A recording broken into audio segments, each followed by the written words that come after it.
Hi everyone, welcome to Telugu stock channel. నేను నా last వీడియోలో హల్ మూవింగ్ యావరేజ్ యూజ్ చేయడం ద్వారా యూజువల్గా మూవింగ్ యావరేజ్ క్రాస్ ఓవర్లో లేట్ సిగ్నల్స్ ఏవైతే వస్తాయో అలా లేట్గా సిగ్నల్ కాకుండా తొందరగా సిగ్నల్ వచ్చే విధంగా ఎలా కన్వర్ట్ చేసుకోవచ్చు అనేది నేను పార్ట్ 1 వీడియోలో నేను ఎక్స్ప్లెయిన్ చేయడం జరిగింది.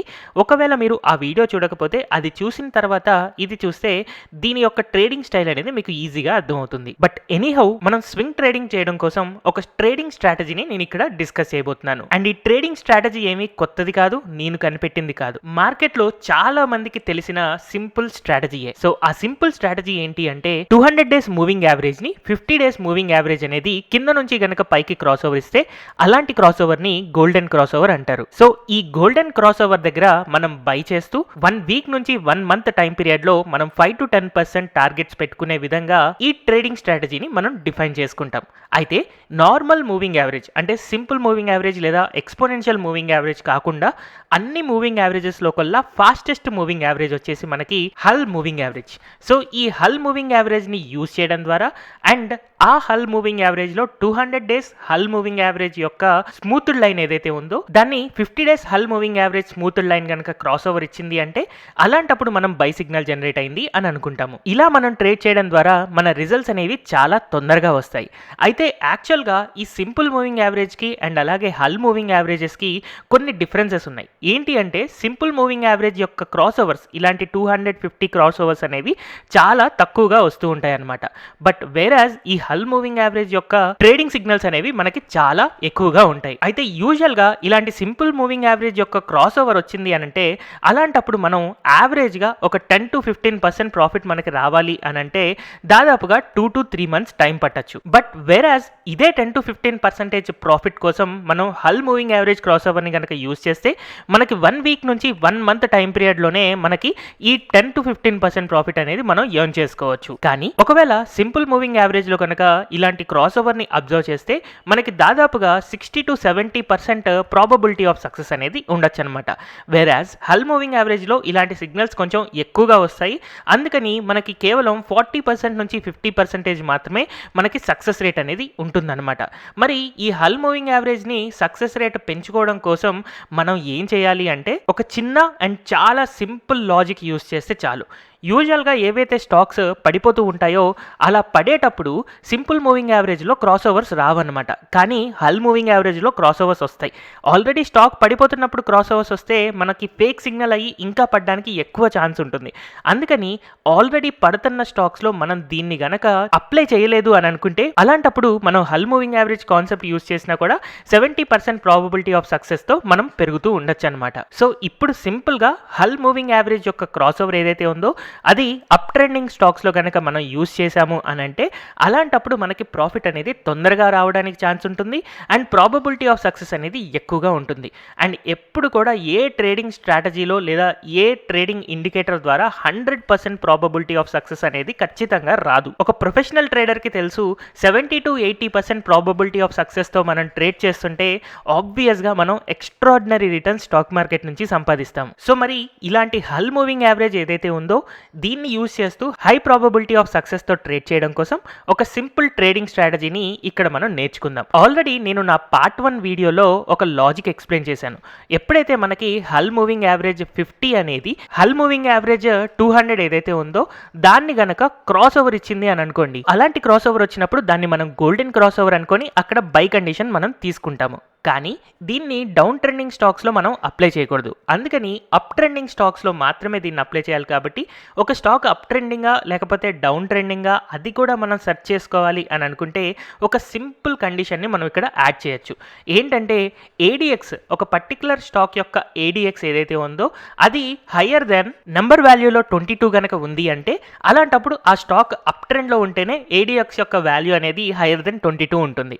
సో అప్ ట్రెండ్లో ఉన్న stock and golden cross over వచ్చిన స్టాక్ అంటే ఆబ్వియస్గా మనకి ప్రాబబిలిటీ ఆఫ్ సక్సెస్ అనేది ఎక్కువగా ఉంటుంది. ఇలాంటి కండిషన్ మనం యూజ్ చేయడం ద్వారా ఎయిదర్ మార్కెట్ క్యాపిటలైజేషన్ పెద్దగా ఉన్నా లేదా చిన్న మార్కెట్ క్యాపిటలైజేషన్ ఉన్నా కూడా మనకి ఈ ట్రేడింగ్ స్ట్రాటజీ అనేది చాలా వరకు సక్సెస్ అవ్వడానికి ఛాన్స్ ఉంటుందన్నమాట. సో మరి ఈ స్ట్రాటజీ యొక్క ప్రాబబిలిటీ ఆఫ్ సక్సెస్ ఎలా ఉంది, ఒకవేళ దీన్ని కనుక మనం అప్లై చేస్తే మనకి ప్రాఫిట్ ఎలా వస్తుంది, లాస్ ఎలా వస్తుంది అనేది ఒకసారి మనం అబ్జర్వ్ చేద్దాం. సో నేను పార్ట్ 1 ఆఫ్ ది వీడియోలో స్ట్రీక్ ప్లాట్ఫామ్లో ఇలాంటి గోల్డెన్ క్రాస్ ఓవర్ ఏ స్టాక్స్లో వచ్చిందో తెలుసుకోవడం కోసం స్కానర్ని ఎలా క్రియేట్ చేయాలో చూపించాను.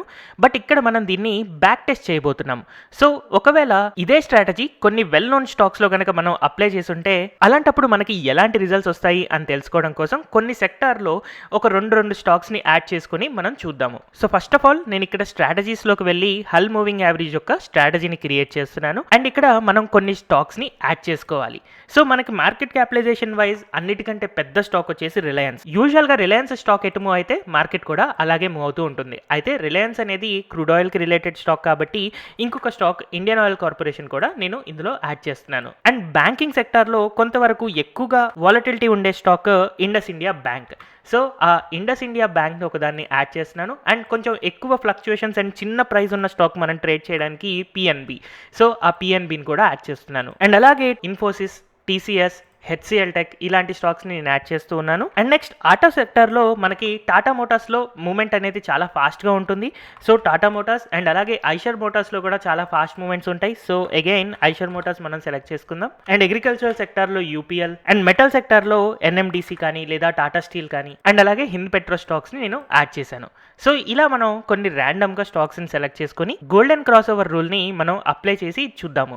సో ఇక్కడ నేను 30 minute టైం ఫ్రేమ్ తీసుకున్నాను. ఇప్పుడు మనకి ఎంట్రీ కండిషన్ ఎప్పుడు మనం ఇందులో ఎంట్రీ ఇవ్వాలి అని అంటే సింపుల్గా మూవింగ్ యావరేజ్ ఆప్షన్ మనం సెలెక్ట్ చేసుకోవాలి. సో ఈ మూవింగ్ యావరేజ్ ఆప్షన్ని మనం సెలెక్ట్ చేసుకునేటప్పుడు ఇక్కడ మనకి ఫస్ట్ 50 మూవింగ్ యావరేజ్ మనం సెలెక్ట్ చేసుకోవాలి. అండ్ సింపుల్ ఉంటుంది, దీన్ని మనం హల్ కింద చేంజ్ చేసుకొని డన్ క్లిక్ చేస్తాం. So moving average 50. ఇక్కడ మనకి క్రాసెస్ ఎబో అనే కండిషన్ మనకు కావాలి. సో అగైన్ ఇక్కడ క్రాసెస్ ఎబో కింద మార్చుకొని అగైన్ మూవింగ్ యావరేజ్ కండిషన్ని మనం రాసుకోవాలి. సో ఇక్కడ మనం మూవింగ్ యావరేజ్ని సెలెక్ట్ చేసుకున్నప్పుడు 200 టైం పీరియడ్ని మనం యూస్ చేసుకుంటూ అండ్ సింపుల్ కాకుండా హల్కి చేంజ్ చేసుకోవాలి. సో ఇక్కడ మనకి ఫస్ట్ లైన్ కంప్లీట్ అయింది. దీని ద్వారా హల్ మూవింగ్ యావరేజ్ ఏదైతే మనకి 50, 200ని క్రాస్ ఓవర్ ఇచ్చిందో అలాంటి చోట్ల ఒక బై సిగ్నల్ అనేది జనరేట్ అవుతుంది. కానీ కొన్నిసార్లు స్టాక్ డౌన్ ట్రెండ్లో ఉంటే మనం ట్రేడ్ చేయకూడదు అని అనుకుంటున్నాం కదా, అప్ ట్రెండ్లో ఉన్నప్పుడే ట్రేడ్ చేయాలి కదా. సో దానికోసం ఇక్కడ మనం ఇంకొక సింపుల్ కండిషన్ మనం యాడ్ చేసుకోవచ్చు. ఆ సింపుల్ కండిషనే ఏడిఎక్స్. సో ఏడిఎక్స్ ఆప్షన్ మనం సెలెక్ట్ చేసుకుంటే బై డిఫాల్ట్ 14 టైం పీరియడ్ ఉంటుంది. దీన్ని మనం యూస్ చేసుకోవచ్చు. అండ్ ఈ వాల్యూ అనేది హయ్యర్ దెన్ కండిషన్ మనకు కావాలి. సో హయ్యర్ దెన్ తీసుకొని ఇక్కడ అగైన్ నెంబర్ అనే కండిషన్ మనం తీసుకొని ఆ నెంబర్లో 22ని రాసుకుంటున్నాను. యూజువల్గా 22 కంటే ఎక్కువ ఏడిఎక్స్ ఉంది అంటే అలాంటప్పుడు ఆ స్టాక్ అప్ ట్రెండ్లో ఉంది అని మనం అనుకోవచ్చు. సో ఇలాగా ఏడిఎక్స్ ఆప్షన్ నేను రాసుకున్న తర్వాత దీన్ని మనం ట్రేడ్ చేస్తుంటే ఒకవేళ స్టాప్ లాస్ ఒక 5% అండ్ టార్గెట్ వచ్చేసి 10% అనుకుంటున్నాను. సచ్ దట్ నా రిస్క్ రివార్డ్ వచ్చేసి 1:2 అంటే పోతే 5% పోతుంది, వస్తే 10% ప్రాఫిట్ వస్తుంది. ఇలాగ నేను ట్రేడ్ చేయాలి అని అనుకుంటున్నాను. అండ్ దీన్ని నేను ట్రేడ్ చేసేటప్పుడు ఆబ్వియస్గా మనం కొన్ని సెట్టింగ్స్ పెట్టుకోవాలి. సిఎన్సి నార్మల్ సెలెక్ట్ చేసుకుంటున్నాను. ఎందుకు అంటే ఎంఐఎస్ అంటే ఇంట్రాడే, ఇది మనం స్వింగ్ ట్రేడింగ్ చేస్తున్నాం, ఇంట్రాడే కాదు. సో అందుకోసమని సిఎన్సి నార్మల్ కన్వర్ట్ చేసుకున్న తర్వాత ఫర్ ఎగ్జాంపుల్ ఒక 40,000 రూపీస్తోనే నేను ట్రేడ్ చేయాలి అని అనుకుందాం. సో అలాగే ఒక్కొక్క స్టాక్లో ట్రేడ్ చేస్తే ఎలాంటి రిటర్న్స్ వస్తాయి అనేది మనం అబ్జర్వ్ చేయొచ్చు. సో ఇలా మనం చూసుకున్న తర్వాత ఇక్కడ మనకి 15th September 2022 నుంచి 13th December వరకు అంటే లాస్ట్ 3 monthsలో ఎలాంటి రిజల్ట్స్ వచ్చాయి ఇలా ట్రేడ్ చేయడం ద్వారా అని తెలుసుకోవడం కోసం ఇక్కడ సేవ్ అండ్ బ్యాక్ టెస్ట్ కనుక చేస్తే ఆ స్టాక్స్లో ఎలాంటి రిటర్న్స్ వచ్చాయి అనేది మనకి తెలుస్తుంది. సో ఇలా మనం యాడ్ చేసిన స్టాక్స్లో ఐషర్ మోటార్స్లో లాస్ట్ 3 monthsలో ఓన్లీ 3 ట్రేడింగ్ సిగ్నల్స్ వస్తే ఇప్పటికి 1 ట్రేడింగ్ విన్నింగ్ అయింది, 1 లూజింగ్ అయింది, బట్ స్టిల్ 5% ప్రాఫిట్లో ఉన్నాం. HCL tech 2 winning and 1 loss, Hind petro 1 winning and Indus India బ్యాంక్లో ఒకటే సిగ్నల్ వచ్చింది, బట్ స్టిల్ ఇంకా మనం ట్రేడ్లో ఉన్నాం. ఇన్ఫీలో మనకి 1 ట్రేడ్ వచ్చింది ప్రాఫిటబుల్. సో ఇలాగా మెజారిటీ ఆఫ్ ది స్టాక్స్లో మనకి 10% కంటే ఎక్కువ ప్రాఫిట్ కనపడుతూ ఉంది. అండ్ ట్రేడింగ్ సిగ్నల్స్ కూడా మరీ ఎక్కువ రావట్లేదు చూడండి. 3 monthsలో 1, 2, 3 మ్యాక్సిమం 3 సిగ్నల్స్ అంటే మంత్కి ఒక్క సిగ్నలే వస్తుంది మనకి. వేరే టాటా మోటార్స్లో మనకి ఒక మైనర్ లాస్ కనపడుతుంది, టాటా స్టీల్లో ఒక 5% లాస్ కనపడుతుంది. అండ్ ప్రాఫిట్ వచ్చిన ప్లేసెస్లో మనకి 10-20% ప్రాఫిట్ కనపడుతుంటే లాస్ వచ్చిన ప్లేసెస్లో మనకి 5% వరకు లాస్ మేకింగ్ కనపడుతూ ఉంది. సో ఎందుకు ఇలా 5% అంటే ఒకటే సిగ్నల్ వస్తుంది మనకు, ఆ ఒక్క సిగ్నల్లో మనకి లాస్ వచ్చింది కాబట్టి ఆ 5% వరకు మాత్రం మనం లాస్ తీసుకోవడం జరుగుతుంది. బట్ ఇంకొక ప్రాఫిటబుల్ ట్రేడ్ వచ్చింది ఇక్కడ అని అనుకోండి, అలాంటప్పుడు మనకు అది 10% ప్రాఫిట్ రావడం వల్ల లాస్ట్ టైం 5% లాస్ అండ్ ఈసారి 10% ప్రాఫిట్, ఓవరాల్గా మనం 5% ప్రాఫిట్లో ఉంటాం అనమాట. 1:2 రిస్క్ రివార్డ్తో ట్రేడ్ చేయడం వల్ల మన బెనిఫిట్స్ అనేవి అలాగే ఉంటాయి. అండ్ ఇక్కడ మనం అబ్జర్వ్ చేస్తే ఇన్ని స్టాక్స్లో మనం చూస్తే టోటల్గా 26 సిగ్నల్స్ వచ్చాయి. దాంట్లో 12 నెంబర్ ఆఫ్ విన్స్ ఉన్నాయి, కేవలం 4 నెంబర్ ఆఫ్ లూజెస్ మాత్రమే ఉన్నాయి. అండ్ ఒకవేళ మనం బ్రోకరేజ్ ఛార్జెస్ కన్సిడర్ చేసుకున్నా కూడా జస్ట్ 2,000 రూపీస్ మాత్రమే మనకి బ్రోకరేజ్ పడుతుంది. టోటల్గా 40,000 ప్రాఫిట్ జనరేట్ చేయగలిగినప్పుడు చాలా తక్కువ నెంబర్ ఆఫ్ ట్రేడ్స్ చేస్తున్నాం కాబట్టి మనకి బ్రోకరేజ్ కానీ ఎస్టీటీ కానీ ఇవన్నీ యాడ్ చేసిన తర్వాత మనకు ఒక 2,000 రూపీసే లూజ్ అవుతున్నట్టుగా కనపడుతూ ఉంది. సో ఇలా స్వింగ్ ట్రేడింగ్ చేస్తున్నప్పుడు తక్కువ నెంబర్ ఆఫ్ ట్రేడింగ్ సిగ్నల్స్తో ఎక్కువ ప్రాఫిట్ ఎర్న్ చేయాలి అని అనుకుంటే అండ్ ఫాస్ట్గా మనం సిగ్నల్స్ని గెయిన్ చేయాలి అని అనుకుంటే ఈ హల్ మూవింగ్ యావరేజ్ అనేది మనకి ఇలాగా హెల్ప్ అవుతూ ఉంటుందన్నమాట. అయితే ఈ హల్ మూవింగ్ యావరేజ్ యొక్క స్టాక్ స్క్రీనింగ్ కానీ స్ట్రాటజీస్ కానీ లేదా దీన్ని ఆటోమేట్ చేయడానికి కానీ వేరే ప్లాట్ఫామ్స్ ఇందులో కూడా మనకి అవైలబిలిటీ లేదు. స్ట్రీక్ ప్లాట్ఫామ్లో మనం అబ్జర్వ్ చేస్తున్నప్పుడు స్టాక్ స్కాన్ చేసుకోవడానికి ఒక స్ట్రాటజీ క్రియేట్ చేయడానికి అండ్ లైవ్ మార్కెట్లో ఇంప్లిమెంట్ చేయడానికి కూడా మనకి పాసిబిలిటీ కనపడుతుంది. అయితే నన్ను కొంతమంది అడుగుతూ ఉంటారు స్ట్రీక్ మీద క్లాసెస్ టీచ్ చేయమని. నేను స్ట్రీక్ మీద ఎలాంటి పెయిడ్ క్లాసెస్ టీచ్ చేయట్లేదు. మీరు ఏదైతే యూట్యూబ్లో వీడియోస్ చూస్తున్నారో అవి నేను నా పర్సనల్గా ట్రేడ్ చేస్తూ ఉన్నా కాబట్టి దానికి సంబంధించిన ఇన్ఫర్మేషన్ షేర్ చేస్తున్నాను అంతే. ఇలా మనం స్వింగ్ ట్రేడింగ్ చేస్తున్నప్పుడు మనం అనాలిసిస్ చేసే టైంని తగ్గించుకోవాలి అని అనుకుంటే ఇలాంటి స్కానర్స్ని కానీ ఇలాంటి పెయిడ్ సబ్స్క్రిప్షన్స్ తీసుకోవాల్సి వస్తుంది. అండ్ మన ట్రేడింగ్ స్ట్రాటజీస్ ఏ ఉన్నా కూడా వాటిని మర్చిపోకుండా స్కానర్స్లో కానీ స్ట్రాటజీస్లో కానీ క్రియేట్ చేసుకుని ఉంటే ఎప్పుడైతే మనకి డిఫరెంట్ స్టాక్స్ ఆ స్ట్రాటజీలో కానీ లేదా స్కానర్లో కానీ వచ్చినప్పుడు మనకి అలర్ట్స్ అనేవి వస్తూ ఉంటాయి. ఆ అలర్ట్స్కి తగ్గట్టుగా మనం క్రియేట్ చేసుకున్న ట్రేడింగ్ స్ట్రాటజీస్ ఏవైతే ఉన్నాయో అవి కరెంట్ మార్కెట్ సినారియోకి వర్కౌట్ అవుతున్నాయి అని అనుకుంటే అలాంటప్పుడు దాన్ని మనం యూస్ చేయొచ్చు. అయితే ఎనీహౌ ఈ వీడియో ద్వారా మీకు మూవింగ్ యావరేజ్ అనేది యూజువల్గా ఒక లాగింగ్ ఇండికేటర్ అయినా కూడా దాన్ని హల్ మూవింగ్ యావరేజ్ లాగా కన్వర్ట్ చేయడం ద్వారా కొంచెం తొందరగా సిగ్నల్స్ ని మనం గెయిన్ చేస్తూ అప్ ట్రెండ్ లో ఉన్న స్టాక్స్ ని ట్రేడ్ చేయడం ద్వారా మన ప్రాఫిటబిలిటీ ఎలా పెరుగుతుంది అనేది మీకు ఈ వీడియోలోని కొన్ని ఎగ్జాంపుల్స్ చూస్తే మీకు అర్థమైంది అని అనుకుంటున్నాను. సో ఇలాంటి మంచి ట్రేడింగ్ స్ట్రాటజీస్ తో నెక్స్ట్ వీడియోస్ లో కలుద్దాం. Thank you everyone for watching this video.